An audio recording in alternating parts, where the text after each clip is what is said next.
Hi, welcome to the Cougarplex. My name is Brett Kelley and I'm the coordinator of physical education. The class that you've signed up for is Physical Education 180 Aerobic SuperCircuit Fitness. Today what we're going to do is give you a brief overview of the class, take you on a little bit of tour of the Cougarplex and the fitness center upstairs, and we're going to go over our policies and procedures of the class for Physical Education 180. The basis of the class is the number of visits that you make during the course of the semester will determine your grade. This semester, being it's the spring term, will be 32 visits for an A. If you're taking this class over the summer term, it's 24 visits for an A. In any case, the amount of time that you log in the fitness center will be recorded by our computers, and that's what will help determine your grade. The next thing we'll look at is how to log in. Every time that you come into the fitness center here at ICC, you're going to want to scan in at the front desk. Our scan-in system is right here, and it's all run by your ID card. So you'll want to have your ID card either with you or know your ID number. Anyway, when you're ready to work out, what you'll do is scan your ID card in here at the scan-in screen. On the screen, in green, it'll say your visit is being tracked.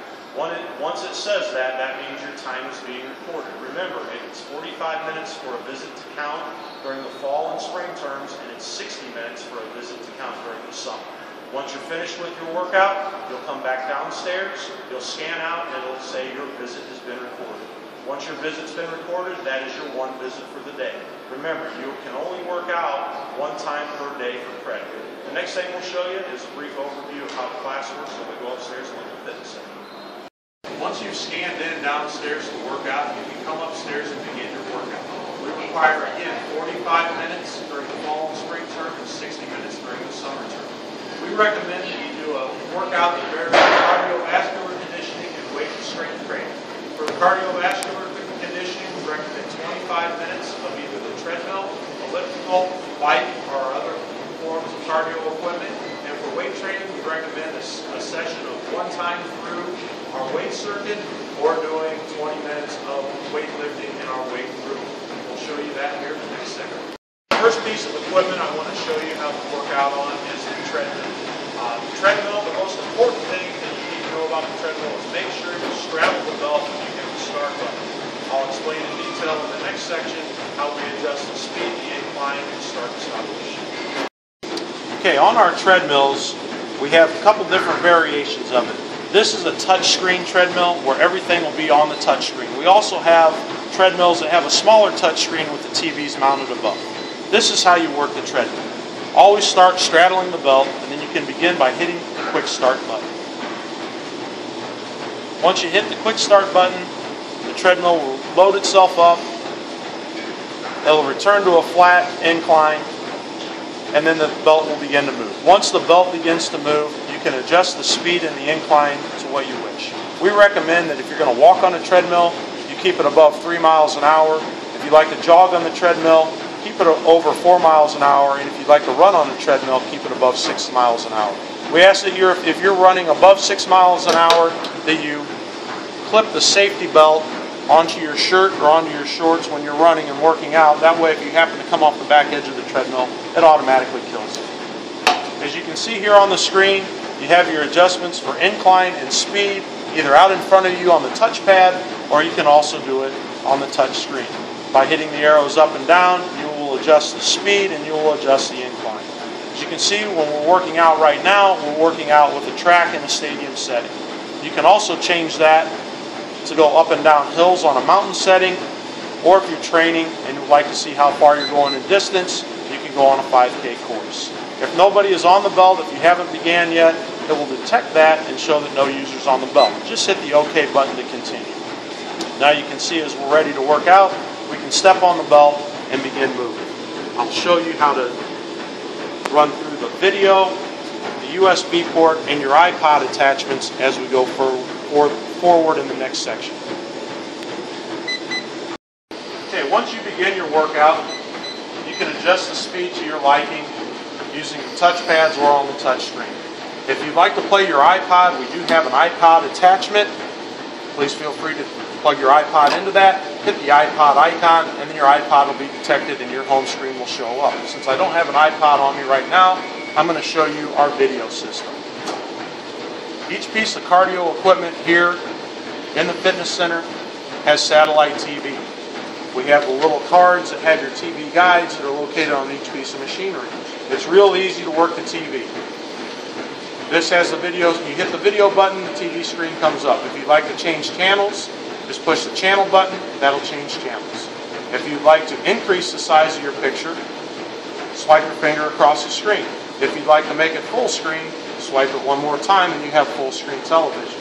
If you'd like to go back and adjust any of the settings on your workout, you can swipe your finger across it again and it has all your different settings that are located there. If you want to increase speed, elevation, or increase or decrease the amount of time that you're working out. Once you're finished, your workout will come to completion, or you can hit the stop button twice on the keypad. Once the workout is stopped, it'll say workout stopped by user, or congratulations, your workout is ended. At the end of your workout, a screen will show up that has your cumulative workout and your workout summary listed on it. So basically it shows the elapsed time, the distance, your average speed, and your pace that you worked out at. Now, if you have a USB, you can save that to a USB using the USB port right down here. There is a website that Life Fitness has called lfconnect.com where you can go ahead and sign up as a user. You can create a profile and you can download various workouts to your USB from your home computer, and then when you're ready to come in, you can plug your USB into any of the machines up here in the fitness center. It'll download that workout and then you can go ahead and train off of that. The next segment I'll show you our elliptical trainers. I'm going to show you how to use the elliptical cross trainer. Both of these machines are elliptical machines. There are two different types that we have here in the fitness center. The first one is a Life Fitness elliptical machine. This is the exact same as the treadmill that I just showed you in the previous segment. The elliptical machine behind me is the Precor elliptical. Now the Precor ellipticals are very popular in our old fitness center, and we decided to go with them and the new fitness center also. There are two key components that are a little bit different on the Life Fitness and the Precor. If you notice on the Precor machine, the incline ramp is in the front of the machine. And the Life Fitness machine, the incline ramp is in the rear of the machine. Both of these machines will utilize your upper body by using the swinging arms. On the Precor machine, we also have Precor that have stationary arms that don't utilize the upper body. Therefore, you use the lower body when you work out on the machine. The controls are all the same. One thing to remember, on all the cardio machines, except for the treadmills, they're self-driven. So there is no start button to hit on the ellipticals or on the bikes or on the arc trainers. All you have to do is step onto the pedals and begin exercise. The next machine I'll show you will be the arc trainers. As you can see, I'm over in our little alcove here, which is a little bit further away from the fitness center floor. We have 7 pieces of cardio equipment in this alcove. Feel free to use it. It's a little bit quieter in this area here and overlooks our baseball and softball fields. The piece of equipment I'm standing next to right now is called our arc trainer. This trainer works very similar to a stair stepper and an elliptical. You get the vertical rise of a stair stepper while you get the gliding motion of an elliptical cross trainer. On all these machines, you'll want to make sure that you step on the machine and begin moving the pedals to start the machine. It is a self-driven machine. Once you begin, it will ask you for different workouts, which we have listed up here along the front panel, or you can do a manual workout where you adjust the incline and the resistance on your own. Again, your pedal action and your arm swing is what determines the speed of the machine. So once you step on the machine and begin exercising, you can control your pace and can control your incline and resistance with the touch panels right here. The last piece of cardio equipment I'm going to show you here are our recumbent bikes. We also have recumbent and upright bikes over on the main floor of the fitness center. This again is in the alcove here. The main thing you need to know on the bikes is when you complete a full pedal cycle, you don't want your knee to lock straight out. You want to have a slight bend in your knee. Again, these are very similar to any other exercise bike that you've probably seen or ridden on. We have touchscreen up at the front. We also have your TV, and you can adjust your resistance, your incline, and your mode by using the touchscreens on front of the bikes. Again, you want to keep, for a very good cardio workout, keep the RPMs at about 80 RPMs and continue to work out until your heart rate reaches the maximum. We will talk about maximum heart rate and optimum cardiac conditioning in another segment. Part of what we recommend for a workout is a good balanced strength and conditioning program. Since you've already seen how to use our cardio equipment, now I'm going to show you some of our strength equipment that we have here in the fitness center. First piece of machinery I want to show you is along our weight circuit is our weight machines. We have 12 pieces of equipment along this circuit that alternates between upper and lower body lifts. This way you can get a total body workout in a single lift. The first piece of equipment is labeled number 1, along with an arrow showing you which direction to follow through on the equipment.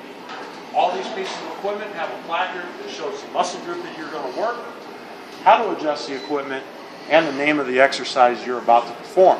We recommend that you do 10 to 15 repetitions per exercise with about a minute of rest in between. You can use the clock or you can time it off on a watch or one of your favorite songs while you're working out. I'll show you a little demonstration here of how you're supposed to adjust the machine. 3, go. The first machine on our circuit is the shoulder press. There's 3 basic movements that you need to perform to get the machine adjusted. The first is your seat height.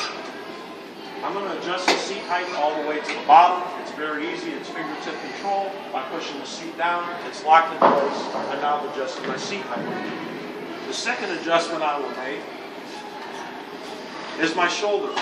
Now, my shoulders are stationary here. The seat height's adjusted correctly because the handles are at my shoulders. So, I'll go ahead and adjust the weight that I want to lift. I'd like to lift 60 pounds. So what I do is I take the pin, and since I don't have 60 pounds here, I'll put it in the 50-pound slot. We also have incremental adjustments on all of these machines. So if I want to adjust by 5, 10, or 15 pounds, I can do that. So I'll put the pin at 50, I'll adjust the incremental to 10, that means I'm lifting 60 pounds. Then I'll execute the lift. I want to keep my elbows underneath me, my hands at my shoulders. I'm going to lift the weight above my head, making sure that I don't ever lock my joints out. On all these exercises, you never want to lock your joints out. Go through the full range of motion, all the way up, all the way down, and I should never hear the weights bang. I should never hear this sound. That means you're banging the weights. Control the weights when you lift, full range of motion, all the way up, all the way down. When you finish off, please make sure that you turn the incremental adjustment back to 0, clean off your equipment, and then move to the next station. Another option you have after you finish your cardiovascular activity is come here to our weight room. In our weight room, we have a lot of free weights. We have dumbbells up to 100 pounds. We have squat racks. We have benches for bench press. We also have stationary machines, hammer strength machines that you can use by selecting your weights, putting your weights on the weight boards, and then lifting away without the use of the spotter. A couple important rules to know when you're lifting weights. 1, make sure you put your weights away when you finish lifting them.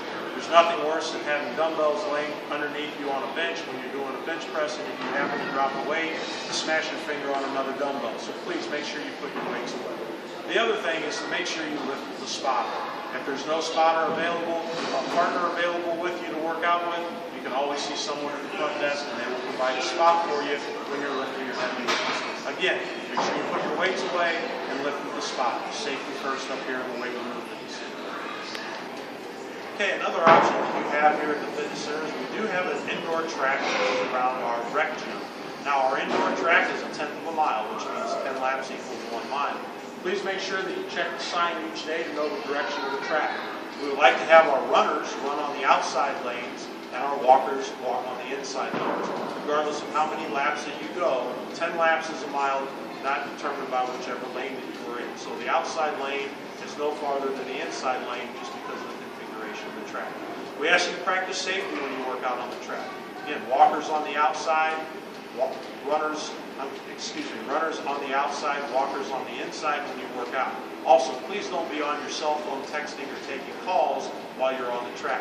That can be disruptive to people that are running or walking, and it can cause collisions up here.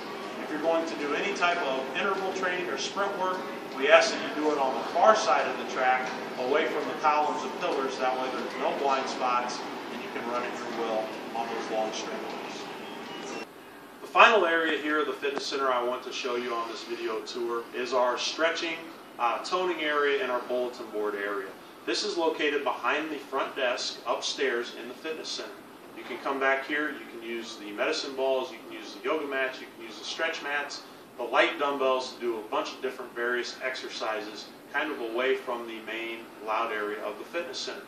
You can also bring in your own home DVDs and workout videos and play on our TV and video recorder combination that's located up here. There's also some foam rollers for stretching and for conditioning, as long as information that will be posted on the bulletin boards. Okay, now that you've seen a video tour of the fitness center, I want to talk a little bit about the policies and procedures that we have in the fitness center when you come to work out.